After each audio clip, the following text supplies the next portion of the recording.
Hello, everyone. Welcome back to another episode of the Easy English Podcast. I'm Hannah, and as always, I'm here with my wonderful co-host, Alex. Hi, Hannah, and a huge welcome to all of our listeners joining us from around the world today. I am really excited about our topic. Me too, Alex. Today, we are talking about something that is actually quite difficult for many people, even native speakers. We are talking about the art of saying no politely. Ah, yes. Saying no can feel really uncomfortable, right? Nobody wants to sound mean or unhelpful. Exactly. In English culture, just saying a flat, direct no can often sound a bit cold or even rude, depending on the situation. If a coworker asks, "Can you help me with this project?" and you just say no, it might create a very awkward silence. Oh, absolutely. If someone said that to me, I would think, oh dear, did I do something to upset them? In English, we use a concept called softening. This means we make our refusal sound softer, kinder, and more polite. That is a perfect word for it, softening. It's like putting a soft cushion around a hard truth. You are still saying no, but you are doing it in a way that protects the other person's feelings and keeps the relationship positive. Right, it's all about maintaining a good connection. Today, we want to share some super useful phrases that you can use in daily life, at work, or with friends, so you can say no with confidence and grace. Let's start with why this is so culturally important.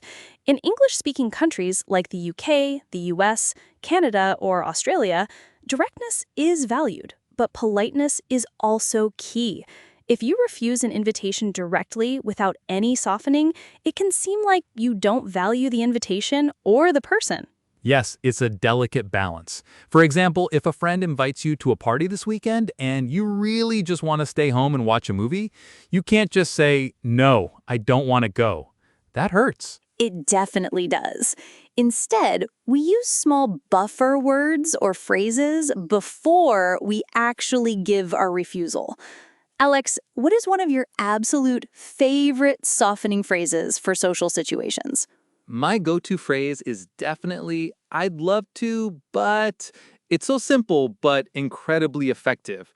For example, "I'd love to go to the party, but I already have plans."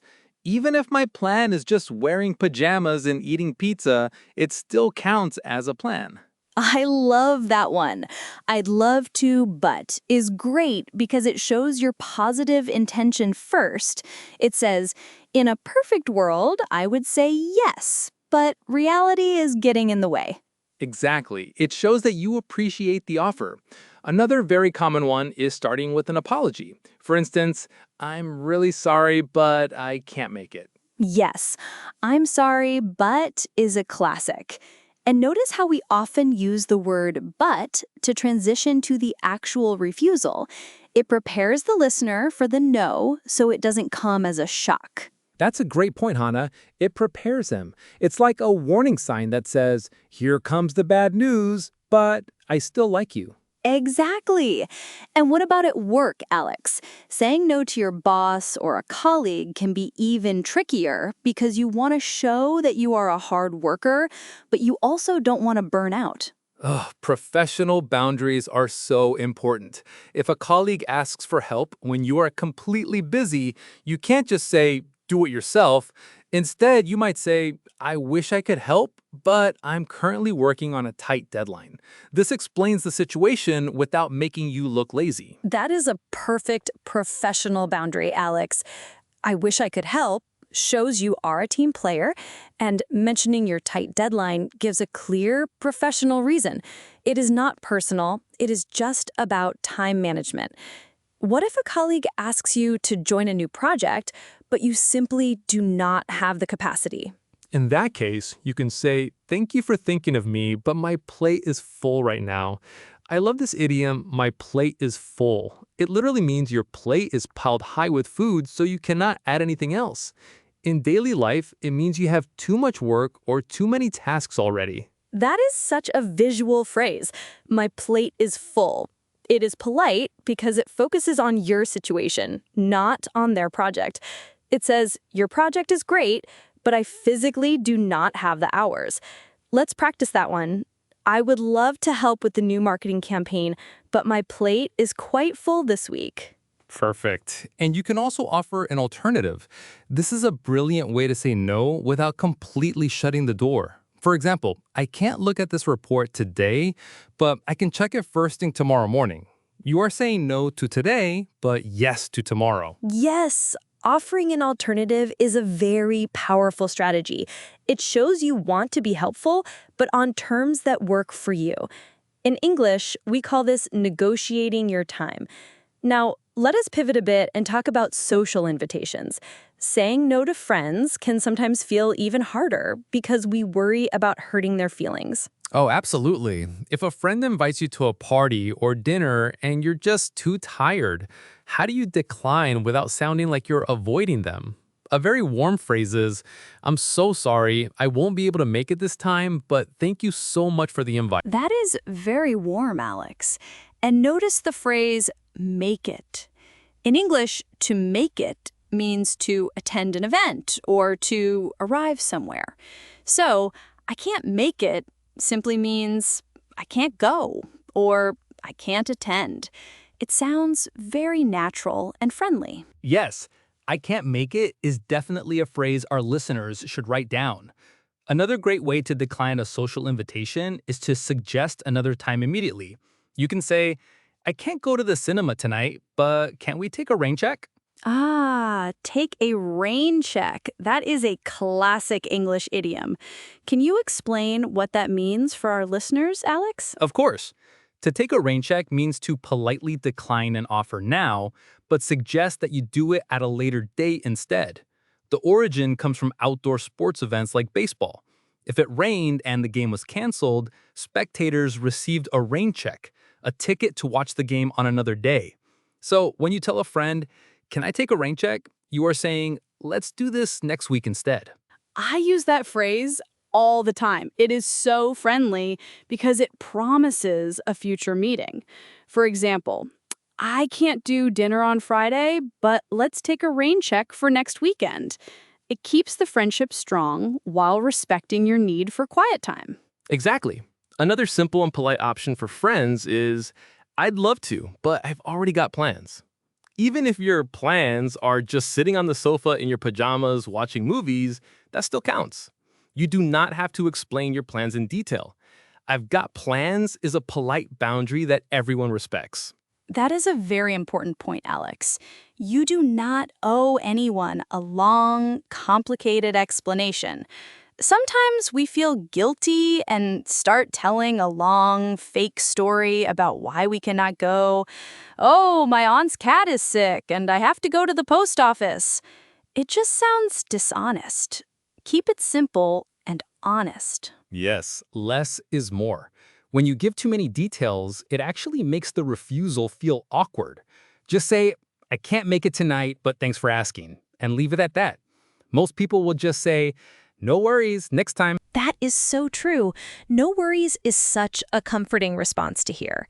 But Alex, what happens when we move away from friends and into the workplace? Saying no to a colleague, or even worse, your boss, feels like a completely different challenge. You cannot exactly tell your boss, "I would love to do this report, but I have already got plans to sit in my pajamas." Definitely not. That might get you into some serious trouble.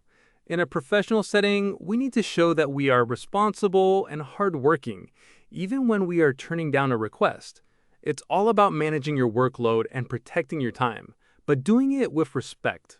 Right. So what is a good strategy when a colleague comes to your desk and says, "Hey, can you help me with this project?" but you are already completely overwhelmed with your own tasks? A great professional phrase is, "I would love to help, but my plate is full right now." Let's break that down. "My plate is full" is an idiom that means you have too much work to do. You have no extra space or time. It's polite because it explains that the issue is not that you don't want to help, but that you physically do not have the hours in the day. Oh, I love that expression. My plate is full.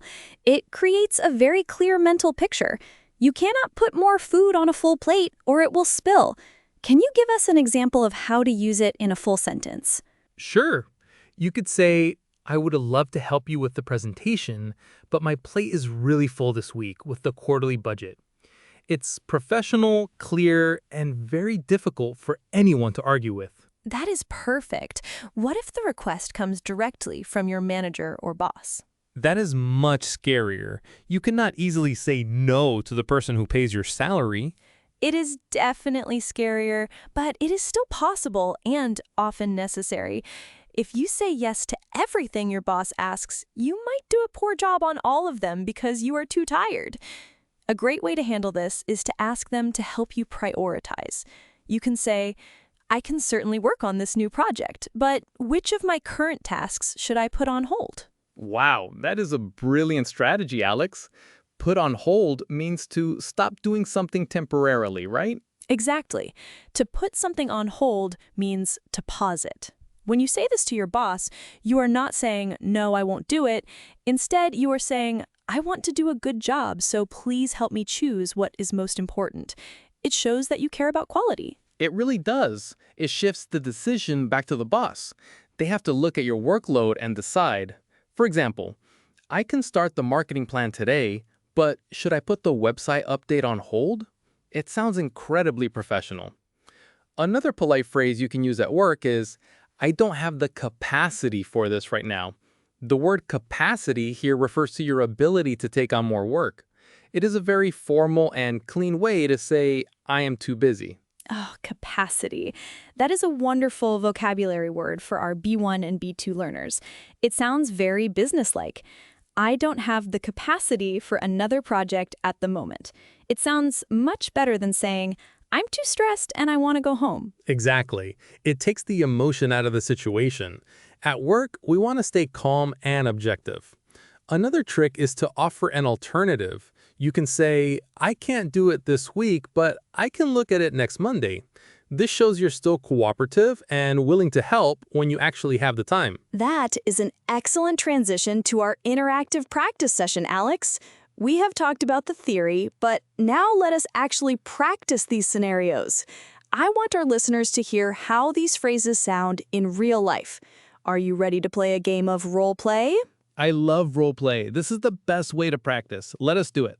I will play the person asking for a favor, and you can play the polite person who has to say no. Perfect. Let us start with a social situation. Imagine you are my friend, and you are inviting me to a party this weekend, but I am just too tired and want a quiet night at home. Okay, here we go. Hey, Hana, I'm having a small gathering at my place this Friday night. There will be good food, and some of our old friends are coming. You should definitely come. Oh, Alex, that sounds like so much fun. I would love to see everyone. But honestly, I have had a very long week, and I really need a quiet night to recharge. I will have to pass this time, but please invite me to the next one. How was that? That was beautiful, Hana. You did 3 great things there. First, you showed enthusiasm by saying, that sounds like so much fun.